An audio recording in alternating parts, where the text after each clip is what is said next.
नमस्कार दोस्तों, आप सभी का द एजुकेशन कैटलिस्ट में स्वागत है। और मैं हूं आपका मेंटर पंकज उत्पल। जैसे कि मैंने पिछली वीडियो में आपको बताया था कि पेट का सिलेबस सरकार ने जारी कर दिया है। सरकार क्या, आयोग ने जारी किया है।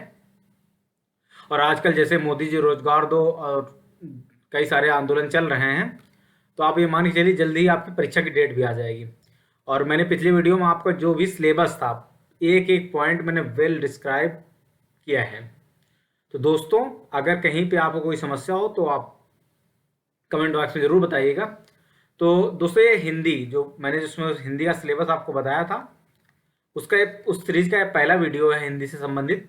और हम लोग आज देखेंगे संधि और समझेंगे संधि होती क्या है, और एग्जाम से रिलेटेड जो क्वेश्चन होंगे उनको भी देखने के लिए हम प्रयास करेंगे। ठीक है दोस्तों, तो आइए हम शुरू करते हैं अपना चैप्टर द एजुकेशन कैटलिस्ट। और शुरू करने से पहले मैं आपको जानकारी दूं कि आपका पेट से संबंधित जितना भी सिलेबस है वो आपको द एजुकेशन कैटलिस्ट पे प्रोवाइड कराया जाएगा। तो अगर आप लोग चाहते हैं कि आप किसी सिलेक्टेड मेंटर के अंदर अपनी तैयारी करें, तो आप द एजुकेशन कैटलिस्ट से जुड़ जाइए। तो आइए दोस्तों, आज हम लोग शुरू करते हैं अपना पहला चैप्टर, संधि। दोस्तों, संधि होती क्या है? देखिए, दो चीजें होती हैं, एक होता है संधि और एक होता है दोस्तों समास। इन दोनों में थोड़ा सा डिफरेंस है जो कि हमें यहाँ पे समझना है। अगर हम संधि और समास के अंतर को समझ लेंगे तो मुझे उम्मीद है दोस्तों कि आपको कोई समस्या नहीं होने वाली है आगे आने वाले एग्जामों में। ठीक है, जो कि यूपी ट्रिपल एस से संबंधित है। अभी जो फर्स्ट एग्जाम मतलब फर्स्ट ईयर है, इसके बाद आपका दूसरा एग्जाम भी होगा, सेकेंड। तो उसके लिए भी आपको संधि वगैरह उसमें भी हो सकती है। अभी उसका सिलेबस नहीं आया, उम्मीद करते हैं जल्दी वो भी आ जाए। ठीक है, तो दोस्तों, संधि और समास में बेसिक अंतर क्या है? जहां संधि दो वर्णों के मेल से जो होने वाला विकार होता है वो क्या कहलाता है? संधि कहलाता है। पहली चीज जो अंतर है वो है वर्णों का संधि के लिए। ठीक है, संधि में। लेकिन समास में क्या होता है? दो शब्दों का मेल होता है। शब्दों के मेल से क्या होता है? एक नए शब्द का निर्माण होता है। ठीक है दोस्तों, संधि में क्या होता है? दो अलग अलग शब्द होते हैं, लेकिन उनमें से क्या होता है? दो वर्णों का मेल होता है। ठीक है, और दूसरी बात दोस्तों, समास क्या होता है? वो हिंदी के तद्भव शब्द भी हो सकते हैं, तत्सम शब्द भी हो सकते हैं, या कोई विदेशी शब्द भी हो सकते हैं। सबका मेल से समास का निर्माण हो सकता है। परंतु जो संधि है मूलतः वो संस्कृत का गुण है, जो कि संस्कृत एवं और संस्कृत से आए हुए तत्सम शब्दों में ही संधि का प्रयोग आपको देखने के लिए मिलेगा। आपको अदर्स कहीं पे संधि देखने के लिए नहीं मिलेगी। तो आपको, मुझे उम्मीद है समझ में आ गई हो, संधि दो वर्णों के मेल से होने वाला विकार संधि कहलाता है। और ये कहाँ पे होता है? संस्कृत एवं तत्सम के शब्दों में देखने को मिलता है। समास क्या है दोस्तों? दो शब्दों के मेल से जो विकार उत्पन्न होता है उसको समास कहते हैं। ठीक है, अब आगे चलते हैं। विच्छेद क्या होता है? अब वही जो दो वर्ण आपके मेल के बाद एक विकार होने के बाद एक शब्द निर्माण हुआ, अगर उनको फिर से उसी मूल रूप में जिन दो शब्दों से वो मिलकर बना था, और विकार के पश्चात जो नया रूप हमें मिला था, उसका फिर से उन्हें पूर्ण रूप में पहुंचाने की जो प्रक्रिया कहलाती है, वो आपको दोस्तों क्या कहलाती है? संधि विच्छेद। ठीक है दोस्तों, तो अब समझते हैं संधि कितने प्रकार की होती है। वैसे आपको संधि तो आप लोग कई बार सुना होगा। संधि आपका अगर दो देशों के बीच में संधि होती है, अर्थात संधि का तात्पर्य किससे होता है? मेल मिलाप से। ठीक है, जुड़ना से। ठीक है, तो संधियां होती कितने प्रकार की हैं दोस्तों? संधियां होती हैं तीन प्रकार की, स्वर संधि, व्यंजन संधि और विसर्ग संधि। क्योंकि आप यूपी ट्रिपल एससी का एग्जाम देने जा रहे हैं दोस्तों, तो आप ये मान के चलिए कि वो बहुत डीप पे तो नहीं जाएगा, क्योंकि आप हिंदी का कोई स्पेशली एग्जाम तो देने नहीं जा रहे हैं। 5 नंबर की आपकी हिंदी आनी है इस वाले पोर्शन से। ठीक है, तो आप ये मान के चलिए कि ज्यादा डीप नहीं पहुंचने वाला। और आप लोगों को जो मेन फोकस होना चाहिए वो संधि के जो पहला पार्ट है, अर्थात पहला पार्ट क्या है संधि का? वह है पहला पार्ट संधि का, एक मिनट, पहला पार्ट है संधि का स्वर संधि, जिसपे आपका सबसे ज्यादा फोकस होना चाहिए, स्वर संधि के बारे में। तो स्वर संधि क्या होती है दोस्तों, उसको हम लोग समझेंगे। दूसरा पार्ट है व्यंजन संधि, उसको भी समझेंगे। और तीसरा पार्ट है विसर्ग संधि। इन तीनों के बारे में हम लोग समझेंगे, लेकिन स्वर संधि पे हमारा फोकस सबसे ज्यादा होगा। तो आइए दोस्तों समझते हैं पहले स्वर के बारे में। ठीक है दोस्तों, यहाँ पे आपको दिख रहा होगा स्वर के बारे में। दोस्तों, स्वर क्या होता है? स्वर संधि में होता क्या है कि जो प्रथम वर्ड होगा, प्रथम शब्द होगा, उसका जो अंतिम वर्ड होगा, ठीक है, वो भी स्वर होगा। और दूसरा शब्द जो होगा, ठीक है, यहाँ पर सेकंड इसलिए लिखा है दूसरे शब्द के लिए, उसका जो आदि वर्ड होगा, मतलब प्रारंभिक वर्ण जो होगा, वो भी स्वर होगा। अर्थात दो स्वरों के मेल से जो विकार उत्पन्न होता है उसको क्या कहा जाता है दोस्तों? स्वर संधि कहा जाता है। मुझे उम्मीद है कि आपको यहाँ पे समझ में आ गया होगा। दूसरा देखते हैं दोस्तों, व्यंजन। व्यंजन का जो प्रथम शब्द होगा और उसका अंतिम जो वर्ण होगा वो व्यंजन होगा। ये बात बिल्कुल श्योर मानी चलिए, अंतिम वर्ण व्यंजन होगा। परंतु जो दूसरा शब्द होगा जिसके साथ उसका मिलाप होने जा रहा है उसका जो आदि वर्ण होगा अर्थात जो प्रारंभिक वर्ण होगा वो व्यंजन भी हो सकता है और स्वर भी हो सकता है। हम लोग इसके आगे एग्जाम्पल देखने वाले हैं कैसे व्यंजन और स्वर दोनों के मिलाप से व्यंजन संधि होती है। तो बेसिक चीज जो याद रखनी है आपको, प्रथम पद का अंतिम वर्ण कैसा है। अगर वो स्वर है तो स्वर संधि होगी। स्वर के जो भेद है वो हम लोग आगे देखेंगे, भेद भी यहाँ पे इंपॉर्टेंट है। विसर्ग में क्या होता है, विसर्ग का जो पहला आपका शब्द होगा वो क्या होगा दोस्तों? वो विसर्ग होगा। उसमें अंत में आह, मतलब ये जो आपका विसर्ग आप लोग देखते हैं ना जिसको आह के रूप में हम लोग प्रोनाउंस करते हैं, ठीक है, तो वो विसर्ग होगा। ठीक है, तो आपको समझने में कोई समस्या नहीं हो रही है। विसर्ग के साथ भी क्या होता है, उसका दूसरा क्या होगा वो मैटर नहीं करता, वो भी व्यंजन भी हो सकता है और स्वर भी हो सकता है, दोनों चीज हो सकती हैं। लेकिन अगर विसर्ग है प्रारंभिक शब्द के अंत में तो विसर्ग संधि होगी। ठीक है, तो स्वर का आप लोग, व्यंजन का आप लोग और विसर्ग का आप लोग कॉन्सेप्ट समझ गए होंगे। तो आइए चलते हैं स्वर की तरफ। स्वर संधि का कॉन्सेप्ट हम लोग देख चुके हैं। अब स्वर के अगर अंदर की तरफ चले तो स्वर के जो मोटा माटी भेद होते हैं वो 5 होते हैं। कई बार आदि को कुछ लोग गणना के रूप में नहीं लेते हिंदी में।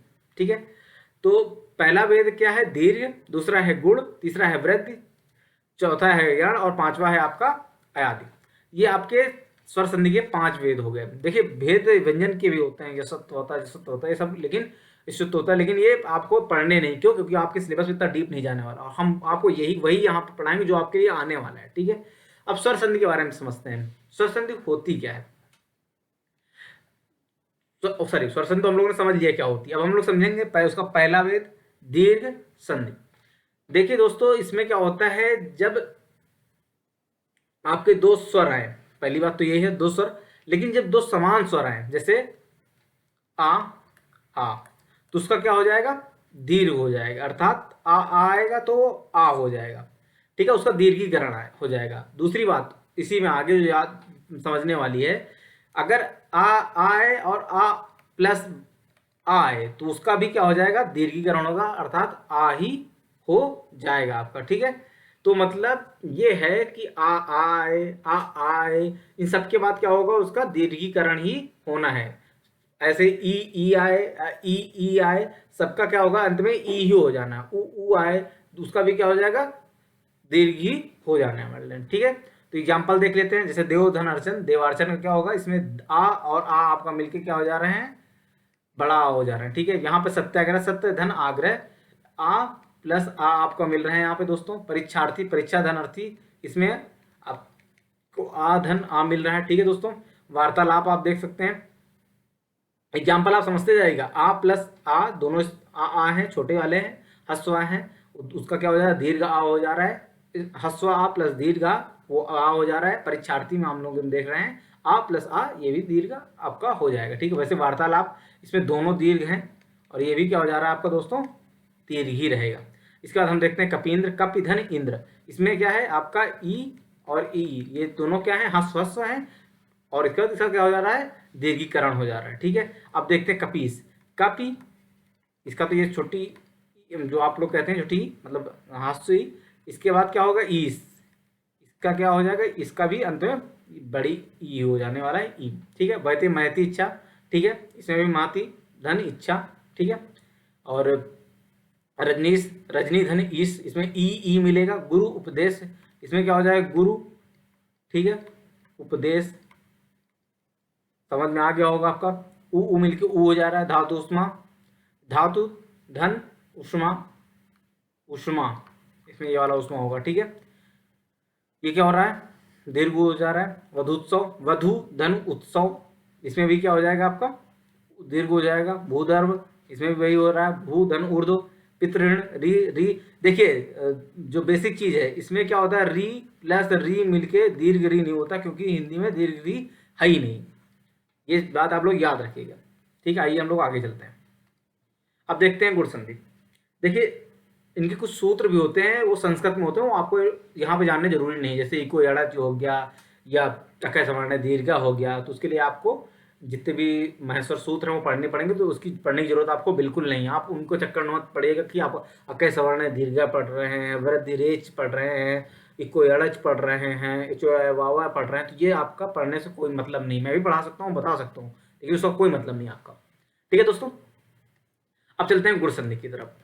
गुण संधि का सिंपल सा रूल ये है दोस्तों, आ या आ दोनों हस या दीर्घ आ के बाद हस ई या दीर्घ ई आए तो उसका क्या हो जाएगा, ए। आए नहीं, ए हो जाएगा। वैसे ही हस आ और आ के पश्चात उ या उ आए तो ओ हो जाएगा। वैसे ही दोस्तों हस आ या दीर्घ आ के बाद री आए तो अर आ जाएगा। ठीक है, तो गुण संधि के 3 नियम होते हैं और 3 कन्वर्जन होते हैं गुण संधि में, वो आपको समझ लेने कौन कौन से होते हैं। ए बनता है आपका, ओ बनता है आपका, और अर बनता है। ये आपको देखना है। ठीक है, बिल्कुल सही से समझना है। एग्जाम्पल हम लोग देख लेते हैं। पहला है नरेंद्र। अब इसका क्या हो जाएगा, नर धन इंद्र। इसमें क्या मिल रहा है आपको, आ और ई। हम एक एक एग्जाम्पल यहाँ पर, हर एक जो कॉन्सेप्ट है उसका एक एग्जाम्पल यहाँ पे मैंने आपके सामने लिख दिया है। ठीक है, क्योंकि आप लोगों को समझने में दिक्कत ना हो। इसमें क्या मिल रहा है, आ धन ई मिल रहा है आपका, परमेश्वर, परम धन ईश्वर, ये मिल रहा है आपको। इसमें क्या मिल रहा है, आ धन ई मिल रहा है। महेंद्र, महाधन इंद्र, इसमें क्या मिल रहा है आपको, आ धन ई मिल रहा है। ठीक है दोस्तों, अब देखते हैं रमेश, रमाधन ईस। इसमें आपको क्या मिल रहा है, आ धन ई। ये एग्जाम्पल यहां समझिएगा, ये देखिए आ धन ई के मेल से क्या हो जा रहा है, ए हो जा रहा है, तो ये आपका रमेश हो जा रहा है। परोपकार, परोपकार क्या हो जाएगा दोस्तों, हमने इसके चारों देख लिए। अब देखिए आप परोपकार का क्या हो जाएगा, पर धन उपकार हो जाएगा, अर्थात आ और उ मिलके क्या हो जा रहा है दोस्तों, ओ हो जा रहा है। तो आपको, मुझे नहीं लगता कोई समस्या हो रही होगी यहाँ पे समझने में। जलोर्मी, जल धन उर्मी, दीर्घ ऊ हो जाएगा आपका, क्या हो जाएगा, ओ, ना कि औ। ओ और औ में अंतर समझ के चलना है आपको। ठीक है, अगला देख लेते हैं इसी से आगे। महोदय, महाधन उदय। इधर हस्व या दीर्घ है उससे कोई मतलब नहीं, उधर हस्व या दीर्घ है उससे कोई मतलब नहीं, अंत में ए है। अगर उधर ई या ई है तो ए हो जाएगा, उधर हस्व या दीर्घ ऊ या ऊ उससे कोई मतलब नहीं, ओ हो जाएगा। री है वो अर हो जाएगा। इधर आ या आ है उससे कोई मतलब। महोदय क्या हो जाएगा, महाधन उदय। इसमें क्या मिल रहा है आपको, आ और ऊ मिल रहा है। ठीक है, महोर्मी, इसमें क्या हो जाएगा, महाधन ऊर्मी। इसमें क्या मिल जाएगा आपको, आ प्लस ऊ मिलेगा। ठीक है दोस्तों, अब ब्रह्मर्ष देख लेते हैं। ब्रह्मर्ष में क्या हो जाएगा, अब ब्रह्मर्ष के जैसे हम लोग समझे हैं तो ब्रह्म धन ऋषि हो जाएगा, ब्रह्मा नहीं होगा, आ धन री हो जाएगा। ये क्या हो जाएगा आपका, अर हो जाएगा। ठीक है, वैसे ही हम लोग समझते हैं महर्षि को। महर्षि को समझेंगे तो क्या हो जाएगा, महा धन ऋषि। इसमें क्या हो जाएगा, आ धन री आपका दोस्तों आर हो जाएगा। तो मुझे लगता है आपको अब तक स्वर की 2 भेद समझ में आ गए होंगे अच्छे से। पहला हम लोगों ने दीर्घ देखा, दूसरा हम लोगों ने वृद्धि देखा, और उसके सब जितने पार्ट हो सकते हैं हमने सब एग्जाम्पल्स भी यहाँ पे किए हैं दोस्तों। तो मुझे नहीं लगता कि आपको कोई समस्या होने वाली है। ठीक है दोस्तों, अब आगे चलते हैं। तीसरा भेद है, इसका क्या हमने देखना है, हमें वृद्धि संधि देखना है। ठीक है दोस्तों, तो वृद्धि संधि के बारे में थोड़ा समझ लेते हैं। वृद्धि संधि के संबंधित रूल क्या है इसका, तो वृद्धि रेची, अर्थात आ या आ के बाद ए या उसमें क्या आ रहा था, उस वाले में ई या ई आ रहे थे, ऊ या ऊ आ रहा था। ठीक है, और आपका री आ रहा था। ठीक है, इससे पहले जो हम लोगों ने पढ़ा यहाँ पर गुण संधि में, उसमें क्या हो रहा था, ये चीजें आ रही थी। अब इसमें थोड़ा सा अंतर क्या है, इसमें अब इनकी आगे की चीजें आप देख लीजिए। इनके आगे क्या बचता है, ए या ए आए। ठीक है, तो इसका ए आए, आ या आ के बाद तो उसका दीर्घ हो जाएगा, अर्थात ए हो जाएगा। ओ या औ आए उसका क्या हो जाएगा, दीर्घ हो जाएगा और आपका औ हो जाएगा। ठीक है दोस्तों, तो अब इनके सिंपल से एग्जांपल देख रहे हैं। एक धन, एक आ धन ए बराबर आपका ए हो जाएगा। ठीक है, ये हो जाएगा एक एक। अब मतैक का अगला रूल देख लीजिए।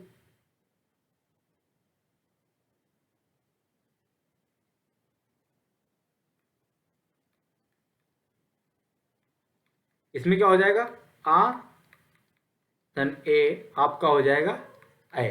ठीक है, आ के दो रूल हमने देखे, आ का ए के साथ, आ का ए के साथ, तो दोनों के बाद क्या हो जा रहा है दोस्तों, दीर्घ ए हो जा रहा है। ठीक है, वैसे सदा सदैव आपका हो जाएगा, वैसे ही महेश्वर आपका हो जाएगा।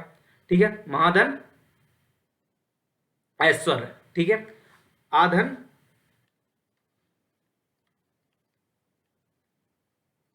आ आपका और ए मिलके आपका क्या हो जा रहे हैं, दीर्घ ही हो रहे हैं, ना कि कुछ और हो रहे हैं। तो ये आपको अंतर समझ में आ रहा होगा। ठीक है, लोकेशणा में आप लोग देख लीजिए। ठीक है, आधन ए हो जा रहा है। वनौषधि आप लोग देख लीजिए यहाँ पर, वनौषधि में क्या है, वन धन औषधि, आधन औ मिलके आपको क्या हो जा रहे हैं, औ हो जा रहे हैं।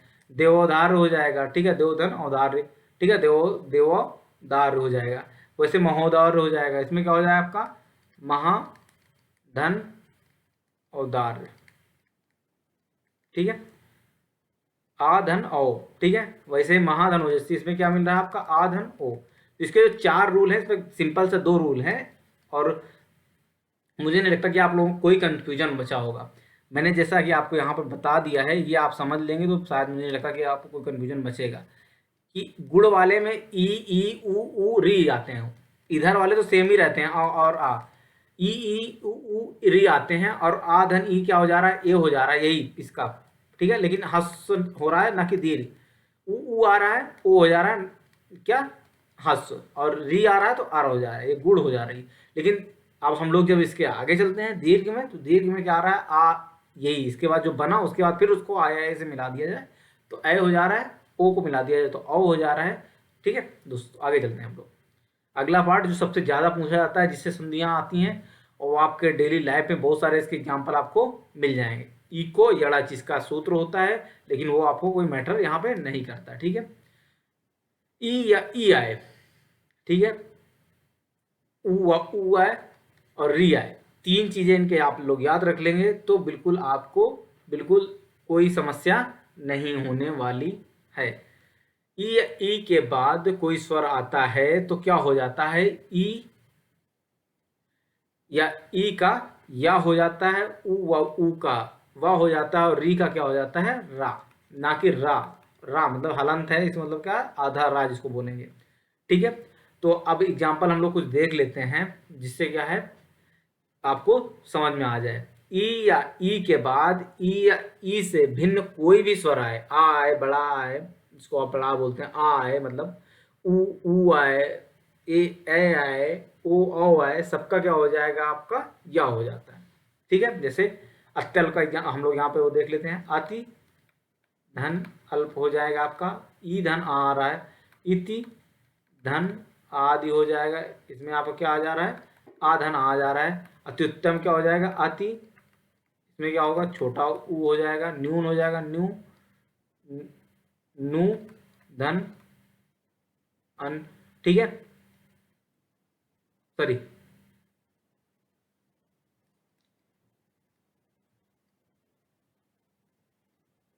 नी धन ऊन।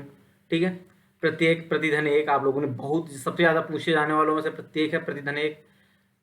ठीक है, अतैश्वर हो गया, अत्योज हो गया, अत्योदार हो गया, इन सब में क्या आएगा दोस्तों, आपका यड़ संधि होगी। ठीक है, अति धन और दार्य।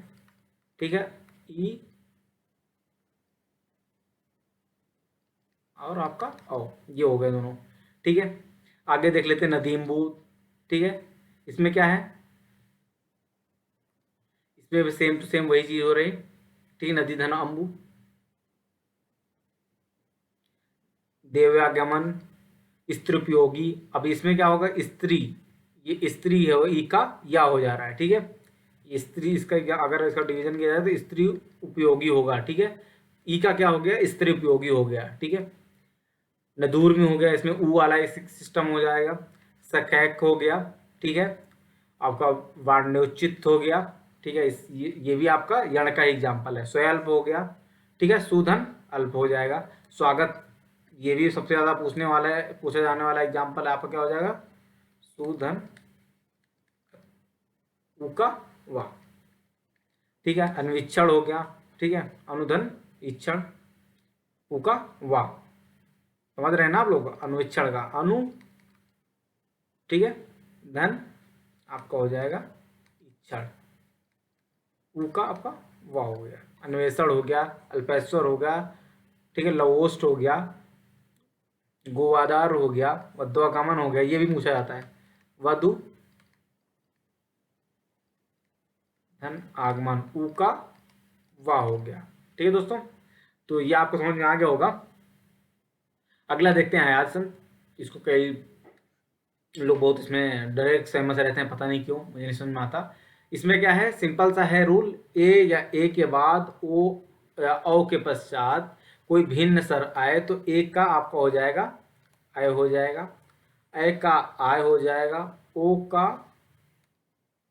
आपका औ हो जाएगा, आपका औ का आ हो जाएगा। आप इसको ऐसे समझ लीजिए, ए का ए हो जाएगा, ए का आय हो जाएगा, ओ का आओ हो जाएगा, आओ का आओ हो जा रहा है। ठीक है, तो इनके एग्जाम्पल हम लोग देख लेते हैं। नाय का नय धन अकय, इसमें आप सिंपल सी बात है, आपका नय धन अकय हो रहा है, ए का ए धन आ आपको मिलकर क्या हो जा रहा है, सिंपल सी बात हो जाएगी, अय हो जा रहा है, नयन अय धन आ मतलब ए, ये क्या मिल जा रहा है आपका आय हो जा रहा है, तो सही आय हो जा रहा है आपका। ठीक है, पवन ओ धन आपका हो जा रहा है, औ हो जा रहा है, ओ का औ, और पावक क्या हो जाएगा, आओ हो रहा है, मतलब आओ किसका होता है, औ का, तो पाव हो जाएगा, पाव धन पो धन का नहीं, पाव धन का है, और औ का सीधे दोस्तों क्या हो जाएगा, औ का आ हो जाएगा। ठीक है दोस्तों, तो ये आपका रही स्वर संधि, और ये रहे स्वर संधि का लगभग जितना भी इंपॉर्टेंट थे मैंने यहाँ पे करा दिए हैं। अगर कोई दिक्कत हो आप कमेंट बॉक्स में बता सकते हैं। ठीक है दोस्तों।